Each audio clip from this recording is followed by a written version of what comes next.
Hello guys, இன்றைக்கி என்ன பார்க்க போகிறோன்னா மாங்காய் பச்சடி தான் பார்க்க போகிறோம். ஸோ இன்றைக்கி சம்மர் வந்ததுனால ரொம்ப ஸ்பெஷலாக ரொம்ப நாளாக செய்யணும்னு ஆசை. ஸோ இந்த டிஷ் நான் அடிக்கடிக்கு வீட்டில் பண்ணுவேன். ஸோ உங்களுக்கு எப்படி பண்ணுறதுன்னு பார்க்கலாம். ரொம்ப சிம்பிள், ரொம்ப ஈஸி. மாங்காய் எப்படி வேணால் சாப்பிட்டாலும் பிடிக்கும். வெறுமனே சாப்பிடலாம், இல்லை உப்பு மிளகாத்தூள் போட்டு சாப்பிடலாம்.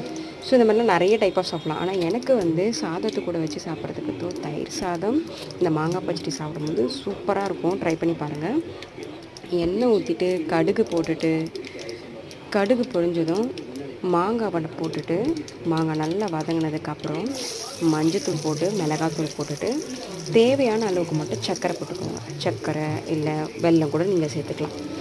ஸோ இது ரெண்டுத்தையும் சேர்த்து நல்லா ஃப்ரை பண்ணி கொஞ்சமாக தண்ணி ஊற்றி திக்கான கன்சிஸ்டன்சி வர வரைக்கும், நல்லா கொஞ்சம் திக்னஸ் வர வரைக்கும் நீங்கள் ஃப்ரை பண்ணி எடுத்திங்கன்னா உங்களுக்கு மாங்காய் பச்சடி சூப்பராக ரெடி ஆகிடும். ட்ரை பண்ணி பார்த்துட்டு சொல்லுங்கள் எப்படி இருக்குன்னு. தேங்க்யூ. See you all.